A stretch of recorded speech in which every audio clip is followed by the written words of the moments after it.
Hello everyone, एक बार फिर से आप सभी का स्वागत है आपके और हमारे चैनल ऑनलाइन तैयारी में। तो आप सभी युवा जो भी उत्तराखंड वन दारोगा की तैयारी कर रहे हैं, तो उन सभी युवाओं के लिए खुशखबरी है कि आज से हम भी अपने चैनल के माध्यम से उत्तराखंड जो भी वन दारोगा है उसके पूरे सिलेबस को कवर करवाएंगे।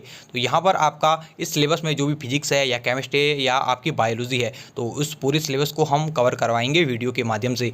तो यहाँ पर चलिए शुरू करते हैं। आज का जो बायोलॉजी का जो मेन चैप्टर होने वाला है, ये होने वाला आपका सेल। तो यहाँ पर जो सेल है कोशिका, ये काफ़ी महत्वपूर्ण चैप्टर है आपके उत्तराखंड वन दारोगा के लिए। सवाल आते हैं और जो क्वेश्चन आते हैं ये बहुत ही महत्वपूर्ण आते हैं इस चैप्टर से। तो चलिए शुरू करते हैं इस चैप्टर से क्या महत्वपूर्ण आपके एमसीक्यूज आएंगे। तो चलिए शुरू करते हैं। तो यहाँ पर पहला आपका जो एमसीक्यू होने वाला है, ये होने वाला है सेल। तो सेल नाम किस जीव वैज्ञानिक ने सर्वप्रथम दिया था? तो यहाँ पर आपका जो ऑप्शन ए है फ्लेमिंग है, या ल्यूवेनहॉक है, एंटोनी वान ल्यूवेनहॉक हैं, या रॉबर्ट हुक है, या रॉबर्ट ब्राउन है। तो यहाँ पर आपसे क्वेश्चन किया गया है कि सेल नाम किस जीव वैज्ञानिक ने सर्वप्रथम दिया था? तो यहाँ पर आपका आंसर हो जाएगा रॉबर्ट हुक। तो यहाँ पर रॉबर्ट हुक ने आपका सेल नाम या आपकी सेल की खोज की थी। तो इसके बाद आपका अगला एमसीक्यू हो जाएगा, कौन सी रचना जंतु कोशिका को वनस्पति कोशिका से विभेदित करती है? तो यहाँ पर आपका जो क्वेश्चन हुआ है कि आपका जो एनिमल सेल है वो आपकी प्लांट सेल से कैसे विभेदित है। तो यहाँ पर ऑप्शन में आपका राइबोसोम दिया है, क्योंकि ये राइबोसोम जो होते हैं माइटोकॉन्ड्रिया, सेंट्रोमियर, ये सेंट्रियोल, ये पूरे आपकी सेल ऑर्गेनेल है और ये हैं आपकी एक कोशिका में ये पाए जाते हैं और एक कोशिका में नहीं पाए जाते हैं। तो इसलिए आपकी एनिमल सेल प्लांट सेल से थोड़ा डिफरेंट हो जाएगी। तो यहाँ पर ऑप्शन राइबोसोम होगा इसका आंसर, या माइटोकॉन्ड्रिया होगा, या सेंट्रोमियर होगा, या सेंट्रियोल हो जाएगा। तो यहाँ पर आपका सेंट्रियोल इसका राइट आंसर हो जाएगा। तो उसके बाद आपका अगला क्वेश्चन है, कोशिका में राइबोसोम की अनुपस्थिति में निम्न में से कौन सा कार्य संपादित नहीं होगा? तो यहाँ पर अगर कोशिका में राइबोसोम अनुपस्थित हो जाए तो इनमें से कौन सा कार्य आपका संपन्न नहीं हो पाएगा? यहाँ पे रेस्पिरेशन जो श्वसन है, या उत्सर्जन है, या आपका प्रोटीन संश्लेषण है, या आपका कार्बोहाइड्रेट संश्लेषण है। तो यहाँ पर राइबोसोम की अनुपस्थिति में आपका प्रोटीन संश्लेषण पूरा नहीं हो पाएगा, क्योंकि जो आपका प्रोटीन संश्लेषण है आपने देखा होगा ट्रांसक्रिप्शन प्रोटीन संश्लेषण हो जाएगा आपका जब अगर राइबोसोम अनुपस्थित ना हो, तो इसलिए प्रोटीन संश्लेषण नहीं हो पाएगा। उसके बाद यदि माइटोकॉन्ड्रिया का काम या माइटोकॉन्ड्रिया काम करना बंद कर दे तो कोशिका में कौन सा कार्य नहीं हो पाएगा? तो आपको पता है माइटोकॉन्ड्रिया आपका पावर हाउस ऑफ सेल है।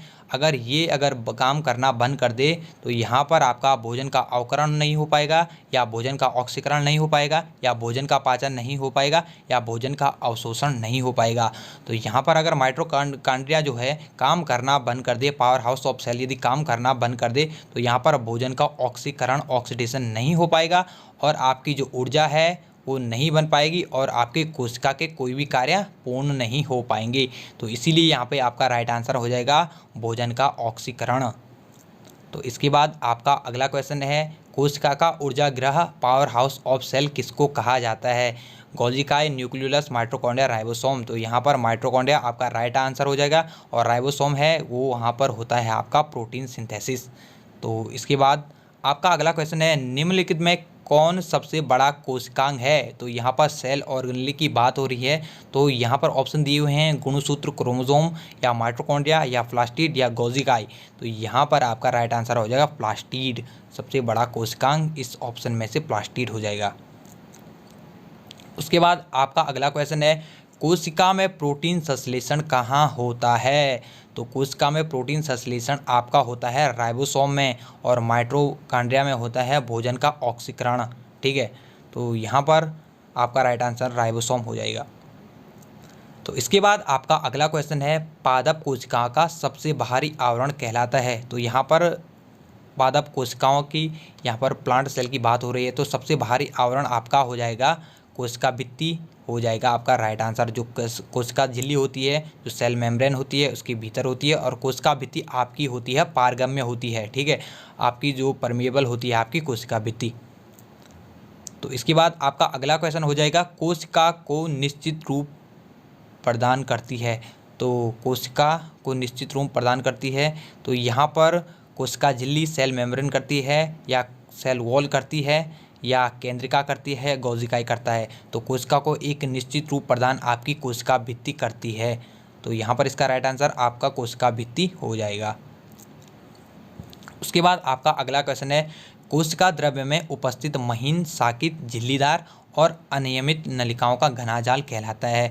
तो यहाँ पर गोल्गी होता या माइटोकॉन्ड्रिया हो जाएगा या राइबोसोम हो जाएगा या अंतर्द्रव्य जालिका हो जाए। तो यहाँ पर ER एंडोप्लाज्मिक रेटिकुलम जो आपका राइट आंसर हो जाएगा अंतःप्रद्रव्य जालिका। तो इसके बाद आपका अगला मेन क्वेश्चन होने वाला है, प्रोटीन निर्माण का सक्रिय स्थल। बार बार मैं आपको बता रहा हूँ कि प्रोटीन निर्माण का सक्रिय स्थल है आपका राइबोसोम। तो यहाँ पर आपका सीधा राइट आंसर हो जाएगा आपका राइबोसोम। तो इसके बाद आपका बहुत ही महत्वपूर्ण क्वेश्चन होने वाला है, ये काफ़ी परीक्षाओं में आया हुआ है और यहाँ पर कई लोग सीधे राइट आंसर सीधे क्लिक कर देते हैं, लेकिन आपको ऐसा नहीं करना। आपको एक बार पहले क्वेश्चन को समझना पड़ता है और उसके बाद आपको इसका जो राइट आंसर होता है वो देना पड़ता है। तो यहाँ पर कौन सा कोशिकांग केवल पादप कोशिकाओं में पाया जाता है? यहाँ पर सिर्फ उस सेल ऑर्गेनेल की बात हो रही है जो केवल पादप कोशिकाओं में पाया जाता है। तो यहाँ पर आपको पहले क्या क्वेश्चन कैसे आते हैं कि केवल पादप कोशिका वो कौन सी चीज़ है जो पादप कोशिका को जंतु कोशिका से विभेदित करती है? तो यहाँ पर आपका राइट आंसर सीधे कोशिका भित्ति हो जाएगा। लेकिन यहाँ पर आपका क्वेश्चन पूछा हुआ है कि कौन सा कोशिकांग वो कौन सा ऑर्गेनेली है जो केवल पादप कोशिकाओं में पाया जाता है? तो यहाँ पर भी आपका राइट आंसर कोशिका भित्ति होना था, लेकिन यहाँ पर लवक, रिक्तिकाएँ, वैक्यूल्स आ गए आपका जो यहाँ पर। तो आपका सीधा राइट आंसर हो जाएगा आपका उपयुक्त सभी। तो ये सभी चीज़ें आपकी पादप कोशिका को जंतु कोशिकाओं से भिन्न होने में मदद करती हैं। तो यहाँ पर राइट आंसर आपका उपयुक्त सभी हो जाएगा। तो उसके बाद आपका अगला क्वेश्चन है, कोशिकीय श्वसन का सक्रिय स्थल है। तो कोशिकीय श्वसन का सक्रिय स्थल आपका माइटोकॉन्ड्रिया हो जाएगा। यहाँ पर भोजन का ऑक्सीकरण भी होता है, तो जिससे पावर हाउस ऑफ सेल भी कहा जाता है। तो यहाँ पर आपका राइट आंसर माइटोकॉन्ड्रिया हो जाएगा। उसके बाद आपका बहुत ही महत्वपूर्ण क्वेश्चन होने वाला है, ये होने वाला है आपका 80% से जो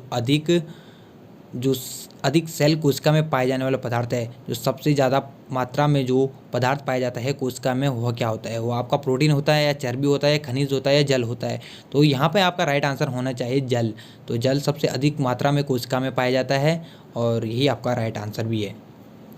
उसके बाद आपका कोशिका भित्ति सेल वॉल होती है। तो यहाँ पर कोशिका भित्ति जो जंतु कोशिका को, यहाँ पर जो पादप कोशिका को जंतु कोशिका से विभेदित करती है, और यहाँ पे आपका राइट आंसर हो जाएगा पारगम्य। तो कोशिका भित्ति आपकी पारगम्य होती है और जो अर्ध पारगम्य होती है वो होती है आपकी सेल मेम्ब्रेन होती है वो आपकी।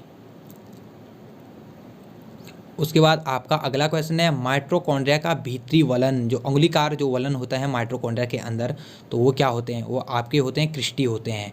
तो यहाँ पे आपका राइट आंसर क्रिस्टी हो जाएगा।